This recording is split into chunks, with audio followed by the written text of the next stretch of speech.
નમસ્કાર વિદ્યાર્થી મિત્રો, આજે આપણે પાઠ્યપુસ્તકના પેજ નંબર 85 ઉપર આપેલ વિદ્યુત વિભાજનીય કોષ અને વિદ્યુત વિભાજન વિશે અભ્યાસ કરીશું. આગળ જે પોઈન્ટ વચ્ચે બાકી છે એ આપણે આ આખો પોર્શન પૂરો થઈ જાય પછી આપણે છેલ્લે અભ્યાસ કરીશું. તો હવે લઈએ વિદ્યુત વિભાજનીય કોષ કેને કહેવાય અને વિદ્યુત વિભાજન કેને કહેવામાં આવે છે. તો આગળ ઉપર આપણે અભ્યાસ કરી ગયા છીએ વિદ્યુત રાસાયણિક કોષ. એમાં બે જુદા જુદા પાત્ર હતા, એક એનોડ અને એક કેથોડ. બંને અલગ અલગ પાત્ર હતા અને એમાં રસાયણમાંથી વિદ્યુત ઉત્પન્ન થતી હતી. એટલે એનો આપણે સિદ્ધાંત આપણે ભણી ગયા હતા કે રાસાયણિક ઉર્જામાંથી વિદ્યુત ઉર્જામાં રૂપાંતર થાય છે. જ્યારે અહીંયા ટોટલી આખો અલગ પોર્શન છે, એનાથી ટોટલી વિરુદ્ધ ઘટના. અહીંયા એક જ પાત્ર લેવામાં આવે છે અને એમાં વિદ્યુત ઉત્પન્ન નથી થતી, એમાં આપણે વિદ્યુત આપવી પડે છે અને રસાયણ ઉત્પન્ન થશે. તો આનો આપણે એક સૌપ્રથમ સિદ્ધાંત લખી નાખ્યા. વિદ્યુત વિભાજનીય કોષ છે એ વિદ્યુત ઉર્જામાંથી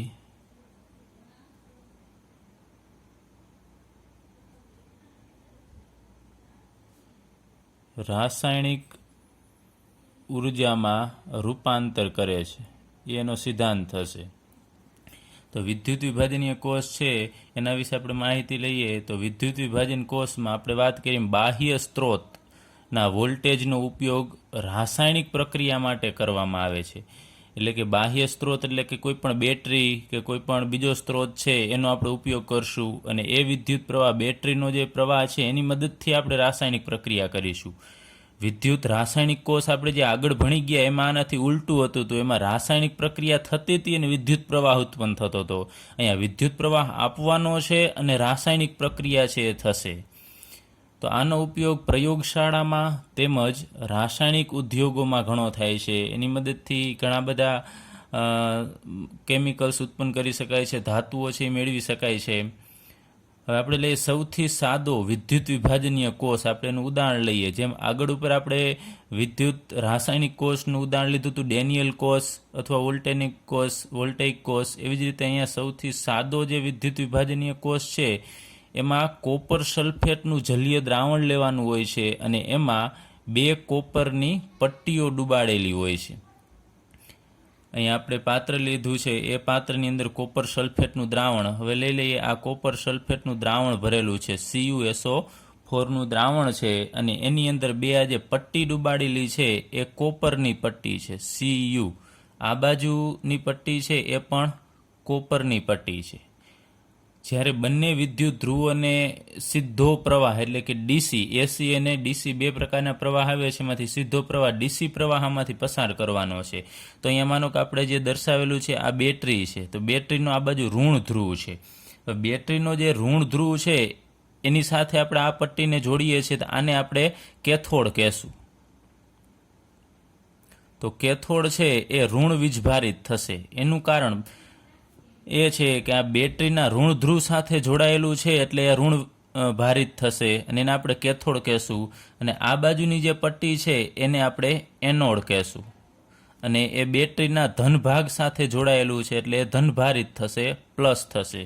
યાદ રાખજો, આગળ ઉપર આપણે વિદ્યુત રાસાયણિક કોષ છે એમાં આખી ટોટલ અલગ ઘટના હતી. ત્યાં આપણે વિદ્યુત રાસાયણિક કોષમાં કેથોડને પ્લસ કહેતા હતા અને એનોડને માઇનસ. જ્યારે અહીંયા વિદ્યુત વિભાજનીય કોષમાં આખી ઘટના ઉલટાઈ જશે, કેથોડને માઇનસ. કારણ કે જે વિદ્યુત ધ્રુવને તમે બેટરીના ઋણ ધ્રુવ સાથે જોડો છો એના વીજભાર છે માઇનસ આવશે. અને કેથોડ કેમ કહેવામાં આવે છે હમણાં આપણે પ્રક્રિયા લેશું ત્યારે તમને ખ્યાલ આવશે. અને આ પટ્ટી છે એ બેટરીના ધન ભાગ સાથે જોડાયેલું છે એટલે આ ધનભારિત થશે, એને આપણે એનોડ કહીએ છીએ. હવે અહીંયા કોપર સલ્ફેટનું દ્રાવણ ભરેલું છે એટલે સ્વાભાવિક રીતે તમને ખ્યાલ છે આની અંદર Cu+2 આયનો હાજર હશે. ઘણા બધા Cu+2 આયનો હાજર હશે અને SO4-2 આયન પણ હાજર હશે, પણ એને અત્યારે આપણે એનો બહુ ઉલ્લેખ નહીં કરીએ કારણ કે પ્રક્રિયા માટે એ બહુ મહત્વનું નથી. હવે આ જે કોપરની પટ્ટી છે તમે જુઓ છો, આ કોપરની પટ્ટીમાં દરેક જે પરમાણુ હશે એ કોપરના હશે. આમાં પણ કોપર જ હશે. તો હવે સીધો પ્રવાહ, ડીસી પ્રવાહ લાગુ પાડવામાં આવે છે ત્યારે કેવી પ્રક્રિયા થાય છે એ લઈએ. તો સૌપ્રથમ કેથોડ ઉપર કેવી પ્રક્રિયા થશે એ લઈએ. તો કેથોડ પરની પ્રક્રિયા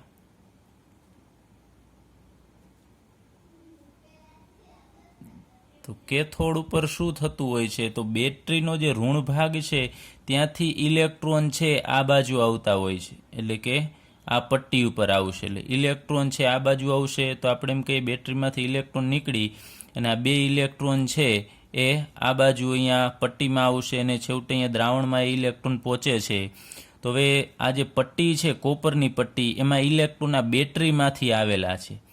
તો આ ઇલેક્ટ્રોન અહીંયા જે પટ્ટીની આજુબાજુ જે આપણે અહીંયા Cu+2 વાત કરી કે દ્રાવણમાં CuSO4નું દ્રાવણ છે, તો Cu+2 આયનો અસંખ્ય હશે. તો એ Cu+2 આયનો છે એ આ ઇલેક્ટ્રોન મેળવી લેશે. તો Cu+2 આના ઇલેક્ટ્રોન મેળવશે એ પ્રક્રિયા થશે. તો અહીંયા લખીએ Cu+2 કે જે એક્યુઅસ અવસ્થામાં છે, જલીય અવસ્થામાં છે, એ 2 ઇલેક્ટ્રોન મેળવે છે. આ બાજુથી આવેલા ઇલેક્ટ્રોન મેળવશે Cu+2 અને Cu+2 2 ઇલેક્ટ્રોન મેળવે છે. તમને ખ્યાલ છે કે Cu સોલિડ થશે, એટલે કે ઘન અવસ્થામાં આવી જશે. તો અહીંયા જે ઘન અવસ્થામાં કોપર બનશે, અહીંયા લખીએ કે આ ઘન અવસ્થામાં આવે છે. તો ઘન અવસ્થામાં જે Cu+2 માંથી Cu બનશે એ આ પટ્ટી ઉપર નિક્ષેપિત થશે, એટલે કે જમા થશે. અહીંયા કોપર Cu+2 માંથી જે Cu સોલિડ બને છે એ આપણે અહીંયા ડાર્ક પોઈન્ટથી દર્શાવેલો છે, એ ત્યાં જમા થશે. તો આ પ્રક્રિયા છે રિડક્શનની પ્રક્રિયા છે. તમે જુઓ છો કે Cu+2 ઇલેક્ટ્રોન મેળવીને Cuમાં કન્વર્ટ થાય છે, રિડક્શન પ્રક્રિયા. અને તમને ખ્યાલ છે રિડક્શન ક્યાં વિદ્યુત ધ્રુવ પર થાય છે, તો કેથોડ ઉપર. હંમેશા યાદ રાખજો કેથોડ ઉપર રિડક્શન. તો ટૂંકમાં તમે યાદ રાખી શકો કેરી, એટલે કે કેથોડ ઉપર રિડક્શન થાય છે. એટલે આપણે આ પટ્ટી જે વિદ્યુત ધ્રુવ છે ને કેથોડ કહીએ છીએ, કારણ કે આ પટ્ટી ઉપર રિડક્શન થાય છે, એટલે આને આપણે કેથોડ કીધું. અને ઋણ વીજભારિત એટલા માટે કહીએ છીએ કારણ કે બેટરીના ઋણ ભાગ સાથે જોડાયેલો છે. ચાલો, સેમ એ જ રીતે એનોડ ઉપર, હવે આ જે વિદ્યુત ધ્રુવ છે એના ઉપર કઈ પ્રક્રિયા થશે, તો એનોડ પર થતી પ્રક્રિયા. તો એનોડ ઉપર તમને ખ્યાલ છે ઓક્સિડેશન થશે. હવે બેટરીનો એક નિયમ છે કે આ બેટરીમાંથી ઇલેક્ટ્રોન આવશે તો આ બાજુથી બેટરીમાં પણ ઇલેક્ટ્રોન જવા જોઈએ. આખું સાયકલ તો જ પૂરું થશે. આ બાજુથી ઇલેક્ટ્રોન મેળવી લીધા અને આ બાજુ ઇલેક્ટ્રોન ન મોકલો તો પ્રક્રિયા થશે નહીં. એટલે આ બાજુ અહીંયા કોપરે ઇલેક્ટ્રોન મેળવા તો આ બાજુથી કોઈકે ઇલેક્ટ્રોન છે એ ફરીથી બેટરીને આપવા પડશે, તો આખું ચક્ર છે એ પૂર્ણ થશે. તો હવે અહીંયા કોણ ઇલેક્ટ્રોન આપી શકશે, તો અહીંયા જે એનોડ છે એટલે કે કોપરની પટ્ટી છે એના દરેક પરમાણુ છે આપણે અહીંયા દર્શાવી દઈએ છીએ. આ કોપરના પરમાણુ છે જે કે તટસ્થ પરમાણુ છે, અહીંયા આ બધા જ કોપરના. એ કોપરના પરમાણુ છે ને એ ઇલેક્ટ્રોન ગુમાવે છે. તો અહીંયા આપણે લઈએ કે આ કોપરનો પરમાણુ છે ઇલેક્ટ્રોન ગુમાવી દેશે, 2 ઇલેક્ટ્રોન છે એ મુક્ત કરે છે. અને કોપર ઇલેક્ટ્રોન મુક્ત કરશે એટલે એ રૂપાંતર પામશે Cu+2માં. એટલે અહીંયા જે પટ્ટીની અંદર રહેલો કોપર છે જે Cu સોલિડ છે ઘન અવસ્થામાં, એ હવે 2 ઇલેક્ટ્રોન મુક્ત કરે છે. અને ઇલેક્ટ્રોન મુક્ત કર્યા પછી કોપર છે Cu+2માં કન્વર્ટ થશે અને દ્રાવણમાં જતો રહેશે, એટલે એક્યુઅસ અવસ્થામાં આવી જશે. તો આ પ્રક્રિયા છે એમાં ઇલેક્ટ્રોન મુક્ત થવાની ક્રિયા થાય છે, તો આને આપણે ઓક્સિડેશન કહેશું. તો એનોડ ઉપર આપણે આગળ ઉપર વાત કરી હતી કે ઓક્સિડેશન થતું હોય છે. તો અહીંયા કેથોડ એનોડ ઉપર આ રીતે રિડક્શન અને ઓક્સિડેશન 2 અલગ અલગ પ્રક્રિયા થાય છે. તો અહીંયા તમે આ પ્રક્રિયા ઉપરથી એટલું જોઈ શકો છો કે કેથોડ ઉપર Cu+2 છે એમાંથી Cu બને છે. તો Cu છે આપણે અહીંયા દર્શાવતા જઈએ, અહીંયા કોપર છે અહીંયા જમા થતું જશે, પટ્ટીની ઉપર કોપરના પરમાણુઓ છે જમા થતા જશે, એટલે કે આપણે એમ કહી શકીએ અહીંયા નિક્ષેપિત થશે. અહીંયા Cu છે એ નિક્ષેપિત અથવા તો એને જમા આપણે કહી શકીએ કે કોપર અહીંયા જમા થાય છે આ પટ્ટી ઉપર. તો અહીંયા આ પટ્ટી છે એ ખવાતી નથી, પીગળતી ઓગળતી નથી, એના ઉપર કોપર ઉલટાનું જમા થાય છે. જ્યારે અહીંયા તમે જુઓ છો પરમાણુ છે એ Cu+2માં રૂપાંતર થતા જશે, એટલે અહીંયાથી એક પરમાણુ નીકળી ગયો એટલે અહીંયા ખાંચ પડશે. ત્યારબાદ એવી જ રીતે અહીંયા બીજો પરમાણુ નીકળશે, અહીંયા ત્રીજો પરમાણુ, એમ 1 by 1 આ બધા પરમાણુ છે એનું રૂપાંતર Cu+2માં થતું જશે. તો આ પરમાણુ ઇલેક્ટ્રોન ગુમાવશે એટલે તો એને આયનમાં કન્વર્ટ થવાનું છે, એટલે દ્રાવણમાં જતા રહેશે. તો અહીંયા જગ્યા ખાલી થતી જશે આ પરમાણુની અને અમુક સમયે આ પટ્ટી છે એ ખવાતી જશે, એટલે કે ઓગળશે આપણે એમ કહી શકીએ. તો અહીંયા પટ્ટી છે એ પહેલાં જેવી નહીં રહે, એટલે કે કોપર અહીંયા ઓગળે છે. તો અહીંયા કોપર ઓગળે છે અને આ બાજુ કેથોડ ઉપર કોપર છે નિક્ષેપિત અથવા તો જમા થાય છે. આવી ઘટના છે આમાં જોવા મળે છે. ખાસ ધ્યાન રાખજો, અહીંયા એક જે એનોડ છે એનું ઓક્સિડેશન થશે. તો યાદ રાખજો, જ્યારે એનોડ છે એનું ઓક્સિડેશન થતું હોય ત્યારે ઓગળતો હોય, ખવાતો જ હશે. એ સળિયો અમુક સમય પછી તમે જોશો તો પહેલાં જેવો નહીં, તૂટેલો દેખાશે. અને કેથોડ ઉપર કોપર છે જમા થતું જાય છે, એટલે એના ઉપર એક થર જામી ગયો હોય એવું તમને દેખાશે. હવે આમાં ફાયદો શું થયો? ઘણા બધાને એમ થતું હોય છે કે આ પ્રક્રિયામાં ફાયદો શું થયો, કે આ બાજુથી કોપર છે એ દ્રાવણમાં ગયું, દ્રાવણનું કોપર વળી પાછું છે એ અહીંયા કેથોડ ઉપર આવે છે. તો આ પ્રોસેસનો ઉપયોગ છે એ કોપરનું શુદ્ધિકરણ કરવા માટે થાય છે. એટલે કે અશુદ્ધ કોપર છે એનો તમારે એનોડ બનાવવાનો.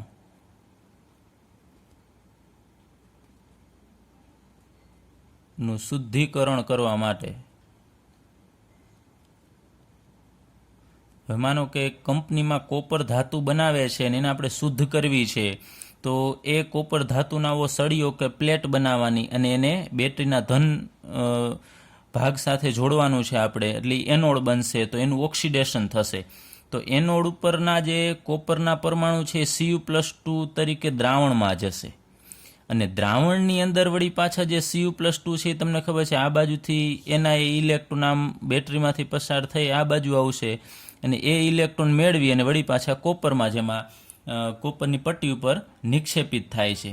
તો ઓલ ઓવર તમે આ પ્રક્રિયામાં જો તો CuSO4નું દ્રાવણ છે એના Cu+2 છે એ વધતાય નથી અને ઘટતા પણ નથી. ખાસ ધ્યાન રાખજો, અહીંયા તમે જુઓ છો દ્રાવણના Cu+2 છે, પહેલાં આપણે વાત કરી હતી કે દ્રાવણના Cu+2 છે ઇલેક્ટ્રોન મેળવી અને Cuમાં રૂપાંતર પામે છે. તો એક અહીંયા Cu+2ની ઘટ ઉત્પન્ન થઈ, તો તરત જ આ કોપરની જે પટ્ટી છે એમાંથી કોપરનો પરમાણુ ઇલેક્ટ્રોન ગુમાવી અને Cu+2માં કન્વર્ટ થશે. તો એક ઘટ હતી વળી પાછી પૂર્ણ થઈ ગઈ. એટલે જેટલા પરમાણુનું અહીંયા આયનોનું રિડક્શન થશે એટલાનું જ સામે અહીંયા ઓક્સિડેશન થશે. તો અહીંયા CuSO4ના દ્રાવણની અંદર Cu+2ની જે સાંદ્રતા છે એ અચળ રહે છે. યાદ રાખજો, આવું તમને MCQમાં પૂછી શકે કે આ વિદ્યુત વિભાજન કોષ દરમિયાન CuSO4નું જે દ્રાવણ છે એમાં Cu+2 છે ની સાંદ્રતા અચળ રહે છે. હવે આપણે વાત કરતા હતા અશુદ્ધ કોપર, અહીંયા અશુદ્ધ લીધેલો છે. તો અશુદ્ધ કોપર છે એનો એનોડ બનાવવાનો છે, એટલે અશુદ્ધ કોપર જે એનોડ છે એનું ઓક્સિડેશન થશે અને એ દ્રાવણમાં જશે અને દ્રાવણમાં એ Cu+2 ફરીથી અહીંયા બે ઇલેક્ટ્રોન મેળવી અને કોપર તરીકે અહીંયા જમા થશે. તો અહીંયા જે કોપર જમા થશે એમાં બીજી કોઈ અશુદ્ધિ નહીં હોય, માત્ર પ્યોર કોપર હશે. તો અહીંયા જે જમા થાય છે એ શુદ્ધ કોપર હોય છે. તેનું ઓક્સિડેશન થશે, ત્યારબાદ ફરીથી કેથોડ ઉપર એ કોપરનું રિડક્શન થઈ અને શુદ્ધ કોપર મળે છે. આ રીતે આપણે અશુદ્ધ કોપર છે એમાંથી આપણે શુદ્ધ કોપર એનું શુદ્ધિકરણ છે કરી શકીએ છીએ. એટલે આ બાજુ ફરીથી આ ખવાઈ જશે, એટલે વળી પાછો બીજો એનોડ છે અહીંયા મૂકવાનો, એ આખો ખવાઈ જાય, વળી પાછો ત્રીજો, અને આ બાજુ તમને શુદ્ધ કોપર ધાતુ છે મળતી જશે. એને પછી દ્રાવણમાંથી બહાર કાઢી લેવાની છે અને કોપર બધું આમાંથી ભેગું કરવાનું, એ શુદ્ધ કોપર હોય છે. આ ઉપરાંત અમુક ધાતુ, જેમ કે આપણે લઈએ સોડિયમ છે, મેગ્નેશિયમ છે અને એલ્યુમિનિયમ છે, આવી જે ધાતુ છે, ધાતુ મેળવવા માટે એના માટે પણ આપણે આ જ રીતે આ વિદ્યુત વિભાજનીય કોષ છે એની મદદથી આપણે મેળવીશું. એના માટે શું કરવાનું હોય છે એ આપણે લઈએ. અમુક વખતે આનો ઉપયોગ ક્યારે કરવામાં આવે છે કે જે આપત્તિ કોઈ યોગ્ય રાસાયણિક રિડક્શન કરતાં જ્યારે આ હેતુ માટે મળતો નથી. આનો પણ આપણે આગળ ઉપર અભ્યાસ ચેપ્ટર 6 ની અંદર કરશું, ત્યારે તમને ડિટેલમાં આના વિશે ખ્યાલ આવશે કે રિડક્શન કરતાની મદદથી આપણે આ કોપર છે એનું રિડક્શન કરી શકીએ છીએ અને એમાંથી ધાતુ મેળવી શકીએ. જ્યારે એવો બીજો કોઈ પદાર્થ સામે, એટલે કે ટૂંકમાં આપણે કહીએ રાસાયણિક પ્રક્રિયા દ્વારા જો ધાતુ ન મળતી હોય ત્યારે આપણે વિદ્યુત વિભાજનીય કોષ વડે આ રીતે ધાતુ છે મેળવી શકીએ છીએ. તો સોડિયમ, મેગ્નેશિયમ, એલ્યુમિનિયમ ધાતુ મેળવવા માટે શું કરવામાં આવે છે, તો એના પિગલિત તમારે દ્રાવણ લેવાના છે. જેમ કે પિગલીત NaCl, પછી પિગલીત Mg અલગ અલગ લેવું પડશે તમારે, MgCl2, આ બધા તમારે દ્રાવણ લેવાના છે. પિગલીત એટલે કે પીગાળેલું, એની અંદર પાણી હાજર નહીં હોય, આ ખાસ યાદ રાખજો. પિગલીત દ્રાવણ એટલે કે એને તમારે પાત્રની અંદર લઈ, મીઠાને પાત્રની અંદર લઈ અને તમારે ઓગાળી નાખવાનું છે. તો પિગલીત NaCl છે એમાંથી આપણને શુદ્ધ સોડિયમ પણ મળી જશે, અને MgCl2નું દ્રાવણ છે એમાંથી આપણને Mg મળી જશે. એનો પણ આપણે આગળ ઉપર કઈ રીતે આ મળે છે એનો અભ્યાસ કરવાનો છે. ત્યારબાદ જો આપણે એલ્યુમિનિયમ મેળવવું હોય, એલ્યુમિનિયમ, તો એને આપણે પિગલિત કરવું છે. તો માનો કે એલ્યુમિનિયમ મેળવવું છે તો આપણે એનો ઓક્સાઇડ Al2O3, જેને આપણે એલ્યુમિના કહીએ છીએ, આ એલ્યુમિનિયમનો ઓક્સાઇડ છે, તો એને પીગાળવા માટે એની સાથે ક્રાયોલાઇટ એડ કરવામાં આવે છે, જેનું સૂત્ર છે Na3AlF6. આ જે ક્રાયોલાઇટ છે એ એટલા માટે ઉમેરવામાં આવે છે કે આનું ગલનબિંદુ ખૂબ ઊંચું હોય છે, આનું ગલનબિંદુ ઊંચું હોય છે, અને ક્રાયોલાઇટ ઉમેરવાથી એ સરળતાથી પીગળી જશે, અને પછી એમાંથી Al2O3 છે એ પીગળશે તો એમાંથી Al+3 બનશે, અને Al+3 છે એનું આ રીતે રિડક્શન થઈ અને આપણને એલ્યુમિનિયમ મળશે. એ પ્રોસેસ પણ આપણે આગળ ઉપર આવે છે ત્યારે અભ્યાસ કરીશું. એકમ 6માં એ ડિટેલમાં આવે છે ત્યારે અભ્યાસ કરીશું.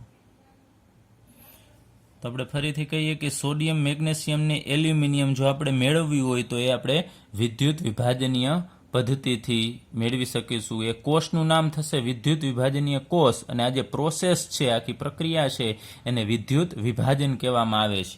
કારણ કે વિદ્યુત વડે આપણે આ બધું વિભાજન કરીએ છીએ. Cu+2 નું Cuમાં રૂપાંતર અને Cu નું Cu+2માં રૂપાંતર કરીએ છીએ. હવે એક ફરીથી આપણે કમ્પેરિઝન લઈ લઈએ. આગળ ઉપર વિદ્યુત રાસાયણિક કોષ હતો, એ વિદ્યુત રાસાયણિક કોષ અને આ વિદ્યુત વિભાજનીય કોષમાં શું તફાવત છે? તો વિદ્યુત જે રાસાયણિક કોષ હતો એમાં બે જુદા જુદા પાત્ર હતા, જ્યારે અહીંયા એક જ પાત્ર છે. એમાં જુદા જુદા પાત્રમાં જુદી જુદી આપણે પટ્ટી એડ કરેલી હતી. અહીંયા એક જ પાત્રની અંદર બે વિદ્યુત ધ્રુવ છે. ત્યાં કોઈ બેટરી નહોતી, અહીંયા બેટરીનો ઉપયોગ થાય છે. આગળ ઉપર ત્યાં વિદ્યુત પ્રવાહ ઉત્પન્ન થતો હતો, અહીંયા વિદ્યુત પ્રવાહ ઉત્પન્ન નથી થતો, વિદ્યુત પ્રવાહ આપવો પડે છે, અને બીજી ધાતુ એટલે કે રસાયણ ઉત્પન્ન થાય છે. ત્યાં રસાયણ વપરાતું હતું અને વિદ્યુત ઉત્પન્ન થતી હતી, એટલે કે એકબીજાથી આ ટોટલી વિરુદ્ધ કોષ છે. ચાલો હવે આપણે લઈએ વિદ્યુત વિભાજનની જથ્થાત્મક અથવા તો માત્રાત્મક બાબતો. એટલે કે વિદ્યુત વિભાજન છે એની મદદથી આપણે જો ધાતુ વધારે પ્રમાણમાં મેળવવી હોય તો કઈ રીતે મેળવી શકીએ, એના માટેની અમુક બાબતોનો અભ્યાસ કરીએ. તો માઇકલ ફેરાડે નામના વૈજ્ઞાનિકે સૌ પ્રથમ વિદ્યુત વિભાજન છે એની જથ્થાત્મક બાબતો કઈ છે એ આપણને આપેલી છે. તો ફેરાડે બે નિયમ આપેલા છે. સૌ પ્રથમ આપણે એના નિયમ ભણવાના છે, ફેરાડેના વિદ્યુત વિભાજનના નિયમો. તો વિદ્યુત વિભાજ્યના દ્રાવણો. હવે અહીંયા જોજો, વિદ્યુત વિભાજ્યના દ્રાવણો એટલે માનો કે આપણે મીઠું લઈએ, NaCl, એને તમે પાણીની અંદર ઓગાળી નાખો, ત્યારબાદ NaOH લ્યો, એને પાણીની અંદર ઓગાળી નાખો, તો એ બધા દ્રાવણો છે, NaCl, KCl, એ બધાનું જે દ્રાવણ છે એને આપણે વિદ્યુત વિભાજ્ય દ્રાવણો કહેશું. અને વિદ્યુત વિભાજ્યના પિગલિત એટલે કે પીગાળેલું, તમને આપણે આગળ ઉપર વાત કરી હમણાં જ કે પિગલિત NaCl, એટલે આની પિગલિતની અંદર પાણી હોતું નથી, અને વિદ્યુત વિભાજ્યના દ્રાવણો માનો કે જલીય દ્રાવણ કહેવામાં આવે તો એ પાણી એની અંદર હાજર હશે. એટલે પિગલિત હોય એની અંદર પાણી હોતું નથી, માત્ર Na+ અને Cl- આયનો જ હાજર હશે. તો વિદ્યુત વિભાજ્યના પિગલિતના સઘન સંશોધન, ઘણું બધું એને સંશોધન કર્યું. ત્યારબાદ ફેરાડેએ બે નિયમો આપ્યા છે કે કઈ રીતે આપણે વધુ પ્રમાણમાં ધાતુ છે એ મેળવી શકીએ છીએ. એના માટેના બે નિયમ છે. એમાંનો આપણે પ્રથમ નિયમ લઈએ તો બોર્ડમાં પણ આ પૂછાઈ શકે, IMP છે, ફેરાડેના વિદ્યુત વિભાજનના નિયમો. એમાંનો આપણે પ્રથમ નિયમ લઈએ તો અહીંયા આપણે એક આકૃતિ દોરેલી છે, એમાં પિગલિત NaCl લીધું છે, એટલે કે પીગાળેલું. યાદ રાખજો ખાસ, પિગલિત NaClની અંદર માત્ર મીઠું જ હશે, Na+ અને Cl- જ હાજર હશે, બીજું પાણી હશે જ નહીં, પીગાળેલું છે એટલા માટે. પછી અહીંયા જે આપણે વિદ્યુત ધ્રુવ લીધેલા છે એ પ્લેટિનમના લીધા છે. તો આગળ ઉપર આપણે ભણી ગયા છીએ કે પ્લેટિનમ છે એ નિષ્ક્રિય વિદ્યુત ધ્રુવ છે, એનું પોતાનું ઓક્સિડેશન થતું નથી અને રિડક્શન પણ થતું નથી. આ ભાગ છે માઇનસ બેટરીનો ના પ્લસ, એટલે કે આ જે માઇનસ ભાગ છે એ કેથોડ થશે અને પ્લસ ભાગ છે એ એનોડ થશે. તો એનોડ ઉપર ઓક્સિડેશન થશે, કેથોડ ઉપર રિડક્શન થશે. પણ આ પ્લેટિનમનું કાંઈ નહીં થાય, કારણ કે પ્લેટિનમ નિષ્ક્રિય વિદ્યુત ધ્રુવ છે. એ માત્ર આપણે આગળ ઉપર ભણી ગયા કે સપાટી જ પૂરી પાડે છે.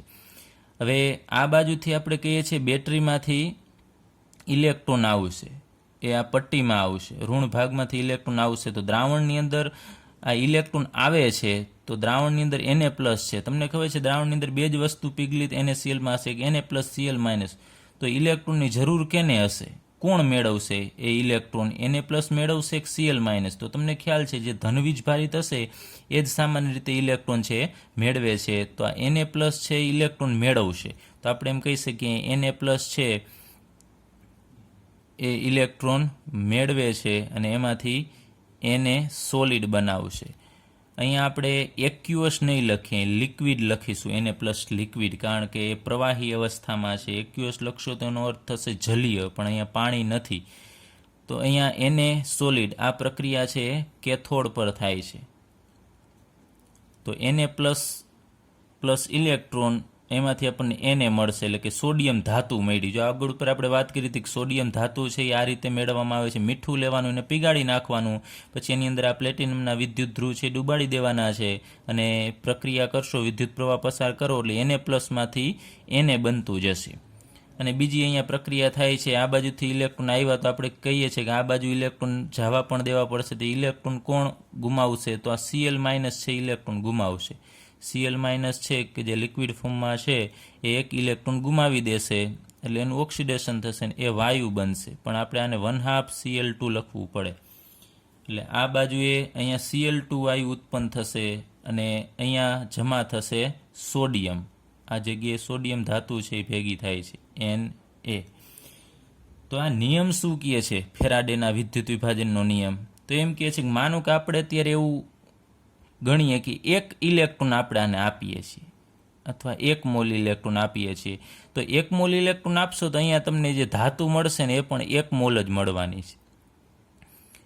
1 મોલ સોડિયમ મળી. પછી તમે વિદ્યુત પ્રવાહ બંધ કરી દીધો તો તમે પછી રાહ જુઓ કે અહીંયા તમને સોડિયમ છે વધુ મળવાની છે, તો ક્યારેય નહીં મળે, કારણ કે તમે વિદ્યુત પ્રવાહ બંધ કરી દીધો છે. તો તમારે વધુ પ્રમાણમાં એને જોઈતો હોય, સોડિયમ ધાતુની જરૂર હોય તો તમારે વધુ પ્રમાણમાં ઇલેક્ટ્રોન આપવા પડે. એટલે કે વિદ્યુત પ્રવાહ છે, જે વિદ્યુતનો જથ્થો એ વધારે સમય સુધી તમે એમાં પસાર કરશો તો આ પ્રક્રિયા વધુ સમય સુધી ચાલશે અને Na પ્લસ છે એ આપણને વધુ મળશે. તો Na પ્લસ છે એ Na વધુ મેળવવા માટે એમાં આપણે વિદ્યુતનો જથ્થો છે એ વધુ પસાર કરવો પડે.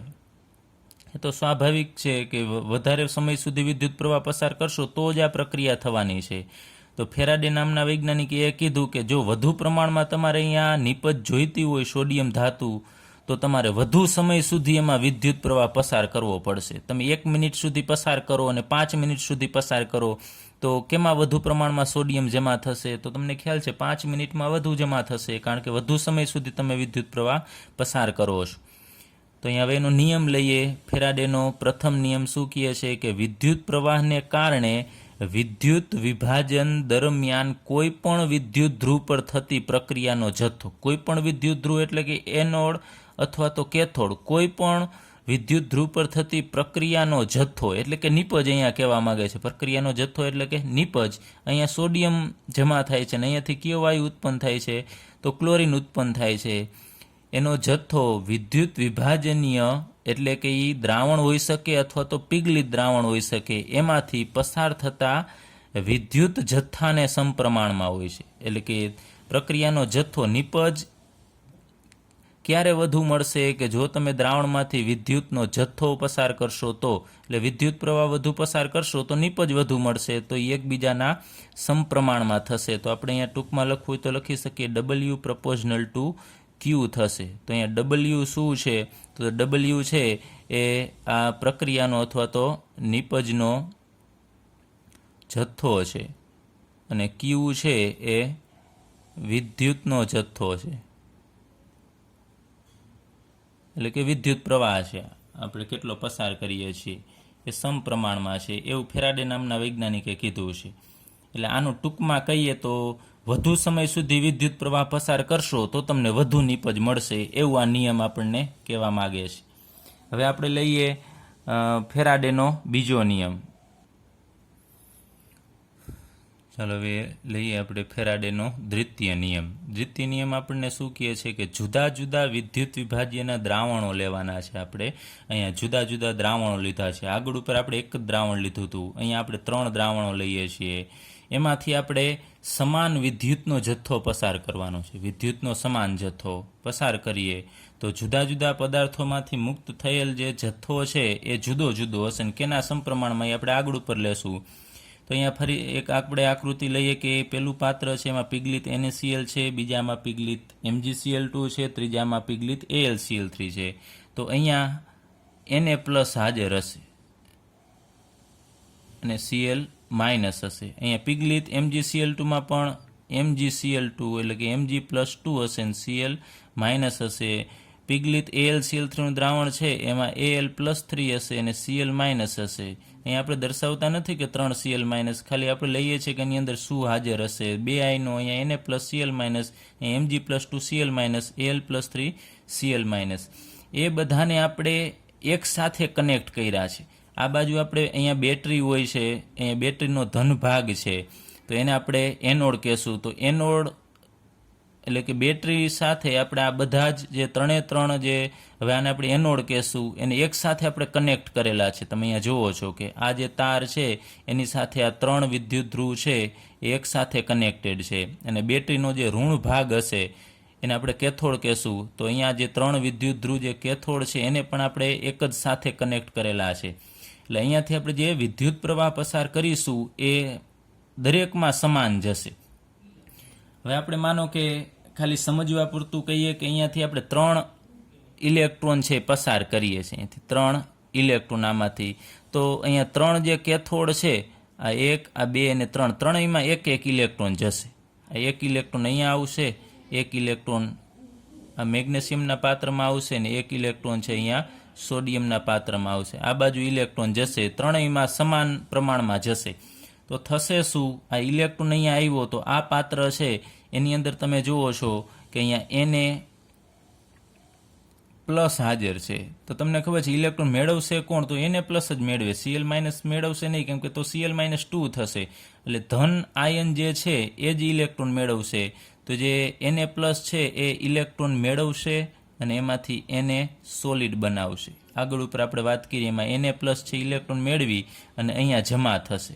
એટલે આ વિદ્યુત ધ્રુવ ઉપર સોડિયમ જમા થશે. ચાલો ત્યારબાદ અહીંયા પણ આપણે સમાન વિદ્યુતનો જથ્થો પસાર કરીએ છીએ. એટલે માનો કે 1 ઇલેક્ટ્રોન આપણે આપીએ છીએ તો Mg+2 છે એને Mgમાં કન્વર્ટ થવા માટે 2 ઇલેક્ટ્રોનની જરૂર છે, પણ આપણે આપીએ છીએ અત્યારે એક જ. તો અહીંયા સોડિયમ મેગ્નેશિયમ કેટલો બનશે, તો તમને ખબર છે આખો મેગ્નેશિયમ છે બનશે નહીં, કેમ કે આખો 1 મોલ મેગ્નેશિયમ બનવા માટે અહીંયા 2 ઇલેક્ટ્રોનની જરૂર છે. તો અડધો મેગ્નેશિયમ જ બનશે, 1/2 Mg સોલિડ, એટલે કે અડધો મોલ બનશે. અહીંયા આપણે મોલ લઈએ, એકલો ઇલેક્ટ્રોન કે મેગ્નેશિયમની વાત નથી કરતા, 1 મોલની વાત કરીએ છીએ. હવે એ જ રીતે જો અહીંયા એલ્યુમિનિયમ છે તો એલ્યુમિનિયમને એક જ ઇલેક્ટ્રોન 1 મોલ જ મળે છે, તો Al+3 એને 1 મોલ ઇલેક્ટ્રોન મળશે તો તમને ખબર છે એનું પ્રમાણ 1/3 Al થશે. તો બધાને આપણે અહીંયા તમે જુઓ છો કે સમાન વિદ્યુતનો જથ્થો આપણે પસાર કરીએ છીએ, સરખો આપણે વિદ્યુતનો જથ્થો આપ્યો દરેકને, પણ અહીંયા મોલ પ્રમાણ તમે જુઓ છો કે દરેકનું અલગ અલગ છે. અહીંયા તમે જુઓ છો કે 1 મોલ સોડિયમ મળે છે, અહીંયા અડધો મોલ મેગ્નેશિયમ મળશે અને 1/3 મોલ એલ્યુમિનિયમ મળે છે. તો વધુમાં વધુ આપણને આ નીપજ કેમાં મળે છે, તો તમને ખબર છે આ 1 મોલ આ બધામાંથી વધારે છે, તો વધુમાં વધુ નીપજ છે અહીંયા સોડિયમની મળે છે. તો કેમ સોડિયમની મળે છે એ આ દ્વિતીય નિયમ કહે છે. એના માટે આપણને તુલ્ય ભારની વાત કરેલી છે કે તુલ્ય ભાર એટલે શું.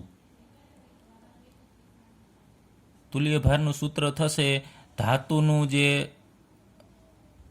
ધાતુ માટેની વાત કરીએ છીએ તો ધાતુનું પરમાણ્વીય દળ એના છેદમાં જે ધાતુમાંના રિડક્શન થવા માટે અથવા ટૂંકમાં આપણે કહી દઈએ એની સંયોજકતા,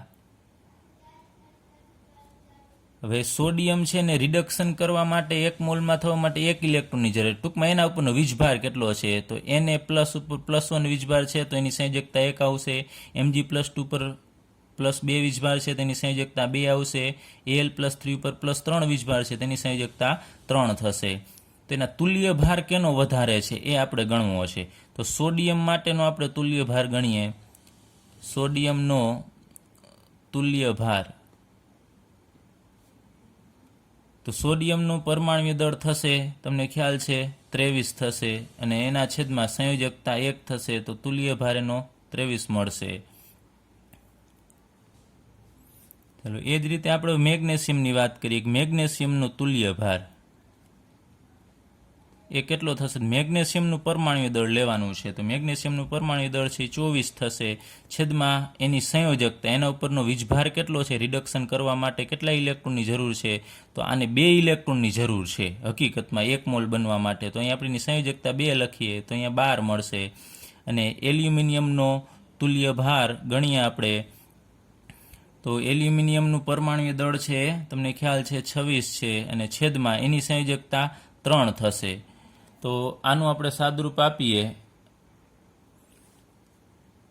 તો 8.66 જેવું મળે છે આપણને. તો અહીંયા દરેકના તુલ્ય ભાર આપણે મેળવ્યા. તો તુલ્ય ભાર કેનો વધારે છે, તો વધુમાં વધુ તુલ્ય ભાર છે તમે જુઓ છો કે સોડિયમનો છે વધારે. તો આ એમ નિયમ કહેવા માગે છે કે જેનો તુલ્ય ભાર વધુ હશે ને એની નિપજ છે તમને વધુ પ્રમાણમાં મળવાની છે. અહીંયા પણ તમે જુઓ છો કે સમાન વિદ્યુતનો જથ્થો પસાર કરો છો તો વધુ પ્રમાણમાં તમને સોડિયમ જ મળે છે. હવે આપણે અહીંયા એનો દ્વિતીય નિયમ જોઈએ કે જુદા જુદા વિદ્યુત વિભાજ્યના દ્રાવણમાંથી, અહીંયા જુદા જુદા વિદ્યુત વિભાજ્ય છે NaCl, MgCl2, AlCl3, એના દ્રાવણમાંથી વિદ્યુતનો સમાન જથ્થો પસાર કરવાનો છે. સમાન જથ્થો આપણે પસાર કર્યો, 1 ઇલેક્ટ્રોન 1 મોલ ઇલેક્ટ્રોન આપણે પસાર કરીએ છીએ. તો જુદા જુદા પદાર્થોમાંથી મુક્ત થયેલા જથ્થાઓ, જુદા જુદા પદાર્થો એટલે અહીંયા NaClમાંથી MgCl2 આનું જે દ્રાવણ છે એમાંથી મુક્ત થયેલ જથ્થાઓ, એટલે અહીંયા Na+માંથી Na બને છે એની વાત કરે છે. અહીંયા Mg+2માંથી Mg, અહીંયા Al+3માંથી Al, એ જથ્થાઓ જે મુક્ત થયેલા એટલે કે નિપજની વાત કરે છે. પદાર્થોમાંથી મુક્ત થયેલા જથ્થાઓ એટલે કે નિપજ એ તેમના રાસાયણિક તુલ્ય ભારના સમપ્રમાણમાં હોય છે. એનો રાસાયણિક તુલ્ય ભાર જેનો વધારે એનું પ્રમાણ તમને વધારે મળશે. તો આપણે લખી શકીએ W છે એ પ્રપોઝનલ ટુ ઇક્વિવેલન્ટ વેઇટ. અહીંયા ઇક્વિવેલન્ટ વેઇટ એટલે કે તુલ્ય ભાર થશે, અને આ W એટલે કે નિપજનો. ચાલો તો ટૂંકમાં આપણે કહેવું હોય તો કહી શકાય કે જેનો તુલ્ય ભાર વધુ એની નિપજ આપણને વધુ મળશે. તો આ 3માંથી સોડિયમનો તુલ્ય ભાર વધુ છે 23 છે, તો 3માંથી વધુમાં વધુ નિપજ તમે જુઓ છો વધુ મોલ આપણને સોડિયમના મળશે. ચાલો હવે આપણે વિદ્યુતના જથ્થા વિશે થોડી વાત કરીએ. તો ફેરાડે નામના વૈજ્ઞાનિકે જે પ્રયોગ કર્યા એ દરમિયાન અચળ પ્રવાહના સ્ત્રોત પ્રાપ્ત નહોતા, એટલે કે અચળ પ્રવાહ છે એ મેળવવો એ રીતે પ્રાપ્ત ન હતો. એ સમયે શું કરવામાં આવતું, તો કુલોમીટર એટલે કે એક પ્રકારનો પ્રમાણિત વિદ્યુત વિભાજનીય કોષ છે એની મદદથી ગણવામાં આવતું કેટલી ધાતુ છે એ ઉત્પન્ન થઈ અથવા તો વપરાણી, એના ઉપરથી વિદ્યુત પ્રવાહ છે એની ગણતરી કરવામાં આવતી. પરંતુ અત્યારે તો હવે આધુનિક સમયમાં અચળ પ્રવાહના સ્ત્રોત પ્રાપ્ત છે, તો એના માટેનું આપણે એક સમીકરણ લઈએ. વિદ્યુત ના જથ્થા માટેનું સમીકરણ Q બરાબર IT. આ એક મહત્વનું સૂત્ર છે, ખાસ યાદ રાખજો. Q બરાબર IT આ સૂત્ર છે. એમાં Q શું છે તો અહીંયા લખીએ આપણે. Q છે એ વિદ્યુતનો જથ્થો કુલોમ્બમાં દર્શાવે છે. કુલોમ્બ પણ કહેવામાં આવે છે અથવા કુલમ પણ કહેવામાં આવે છે. અને I છે એ વિદ્યુત પ્રવાહ છે, એ એમ્પિયરમાં છે. અને T સમય દર્શાવે છે એ સેકન્ડમાં લેવાનો થશે. હવે ઓક્સિડેશન અને રિડક્શન માટે જે જરૂરી વિદ્યુતનો જથ્થો છે એ કેના ઉપર આધાર રાખશે, એટલે કે વિદ્યુતનો જથ્થો કયું છે એ કેના ઉપર આધાર રાખે છે, તો એ જે તે તત્વની જે ધાતુ હશે અથવા જે આયન હશે એની તત્વયોગ મિતિ ઉપર આધાર રાખશે.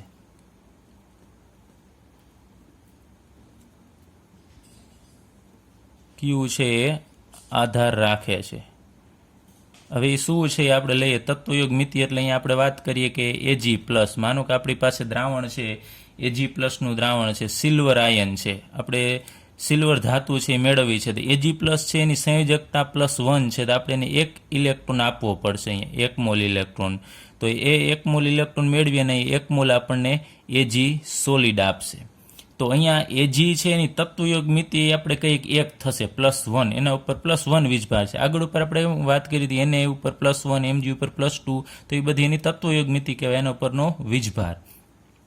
તો Ag+ આપણે 1 મોલ અહીંયા જોતો હોય, અહીંયા આપણી પાસે આ 1 મોલ Ag છે, કેમ કે આગળ 1 છે એટલે 1 મોલ થશે, તો આપણી પાસે અહીંયા 1 મોલ આયન હશે અને અહીંયા 1 મોલ ઇલેક્ટ્રોન હોવા જોઈએ. 1 મોલ એટલે તમને ખ્યાલ છે 1 મોલ બરાબર 6.022 ગુણ્યા 10⁻23 થશે. આપણે એવોગાડ્રો આંક જેટલું હોય છે આગળ ઉપર આપણે ભણી ગયા છીએ. હવે 1 ઇલેક્ટ્રોન પરનો વીજભાર કેટલો છે? 1 ઇલેક્ટ્રોન પરનો વીજભાર તો એ 1.6021 × 10⁻19 કુલંબ છે. એ કુલમમાં માપવામાં આવે છે. તો 1 ઇલેક્ટ્રોન ઉપરનો જે આ વીજભાર છે, ઋણ વીજભાર, એ આટલો છે. તો હવે ટોટલ આપણે અહીંયા 1 મોલ ઇલેક્ટ્રોન આપીએ છીએ, એટલે કે 6.022 ગુણ્યા 10⁻23. તો એના ઉપરનો વીજભાર છે એ કેટલો થશે? તમારે એવોગાડ્રો આંક વડે આપણે એને ગુણવું પડશે. તો આમ કહી શકીએ 1 ઇલેક્ટ્રોન પરનો વીજભાર આટલો, તો આપણે કહી શકીએ 6.022 ગુણ્યા 10⁻23, એટલે આ સંખ્યા એવોગાડ્રો આંક છે કે જે 1 મોલ દર્શાવે છે. એના પરનો ઇલેક્ટ્રોનનો વીજભાર કેટલો થશે? તો આ બંનેનો આપણે ગુણાકાર કરવો પડશે. 6.022 ગુણ્યા 10⁻23 એને ગુણ્યા 1.6021 × 10⁻19. તો આ બંનેનો તમે ગુણાકાર કરશો, સાદુરૂપ આપશો એટલે આપણને જવાબ મળશે 96487 કુલમ પ્રતિ મોલ. આપણે આગળ ઉપર વાત કરી હતી, અહીંયા 96487 જે આપણે ફેરાડેનો અચળાંક કહીએ છીએ, તો આ જે વેલ્યુ છે 96487 કુલમ પ્રતિ મોલ, એને 1 ફેરાડે કહેવામાં આવે છે. યાદ રાખજો, 1 ફેરાડે કેને કહેશું? અને ફેરાડેની સંજ્ઞા થશે કેપિટલ F. 1 ફેરાડે બરાબર 96487 કુલંબ થાય. આ ખાસ યાદ રાખવાનું છે આપણે. 1 ફેરાડે બરાબર 96487 કુલંબ. એટલે હકીકતમાં આ કુલંબ એટલે એના ઉપરનો વીજભાર છે. તો 1 ફેરાડે શું છે એ આપણે ફરીથી કહેવું હોય તો કહી શકાય, આ જે જથ્થો મળ્યો એ આપણને શું છે હકીકતમાં? તો 6.022 ગુણ્યા 10⁻23 ઇલેક્ટ્રોન પરનો વીજભાર છે. તો આપણે કહી શકાય 1 ફેરાડે શું છે? તો 1 મોલ ઇલેક્ટ્રોન પરનો વીજભાર છે. અથવા આપણે કહી શકાય 1 મોલ ઇલેક્ટ્રોન દ્વારા વહન થતો જે જથ્થો છે એને આપણે 1 ફેરાડે કહેશું. એટલે યાદ રાખજો, ફેરાડે એટલે 1 મોલ ઇલેક્ટ્રોન પરનો વીજભાર છે અને એની વેલ્યુ થશે 1 ફેરાડે એટલે 96487 કુલમ. એટલે અહીંયા 1 મોલ છે તો 1 ફેરાડે થશે. જો અહીંયા 2 મોલ લેવામાં આવે તો 2 ફેરાડે થશે. હવે આપણે બીજી પ્રક્રિયા લઈએ. માનો કે આપણે કહીએ કે મેગ્નેશિયમ, આગળ ઉપર આપણે વાત કરી હતી જુદા જુદા વિદ્યુત ધ્રુવ પર થતી પ્રક્રિયા. મેગ્નેશિયમ કે જે એક્યુઅસ અવસ્થામાં છે, અથવા આપણે એ લિક્વિડ ફોર્મમાં આવશે, એને 2 ઇલેક્ટ્રોનની જરૂર પડશે, 2 મોલ, ત્યારે એ 1 મોલ મેગ્નેશિયમ છે એ બનશે. તો અહીંયા 2 મોલ ઇલેક્ટ્રોન આવ્યા, તો 2 મોલ બરાબર અહીંયા આપણે કહેશું કે આને 2 ફેરાડેની જરૂર પડશે ઇલેક્ટ્રોનની. જેટલા મોલ ઇલેક્ટ્રોનના એટલા ફેરાડે કહેવાય. ત્યારબાદ Al+3 જે લિક્વિડ ફોર્મમાં છે એને 3 મોલ ઇલેક્ટ્રોનની જરૂર પડશે, ત્યારે 1 મોલ એલ્યુમિનિયમ છે એ બનશે. તો અહીંયા 3 મોલ ઇલેક્ટ્રોનની જરૂર પડે છે, તો આપણે કહી શકીએ એને 3 ફેરાડેની જરૂર પડે છે. તો 1 મોલ આ AL મેળવવો હોય તો તમારે 3 ફેરાડેની જરૂર પડશે. અને કુલમમાં કહીએ તો તમારે એ 1 ફેરાડે બરાબર 96487, તો 3 કેટલા?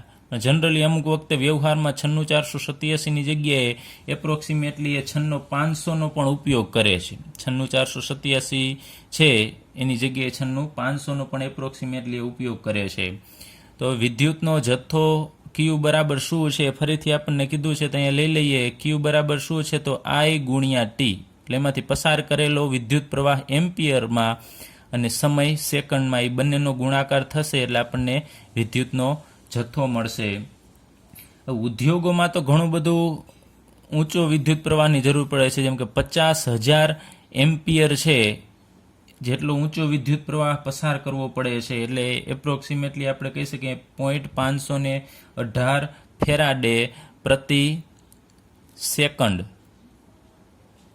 1 સેકન્ડમાં 0.518 ફેરાડે છે એ પસાર થતું હોય છે કોષમાંથી. ત્યારે મોટા પ્રમાણમાં છે આપણને ધાતુ છે એ મળે છે. એટલે આ ઉદ્યોગની આપણે વાત કરી.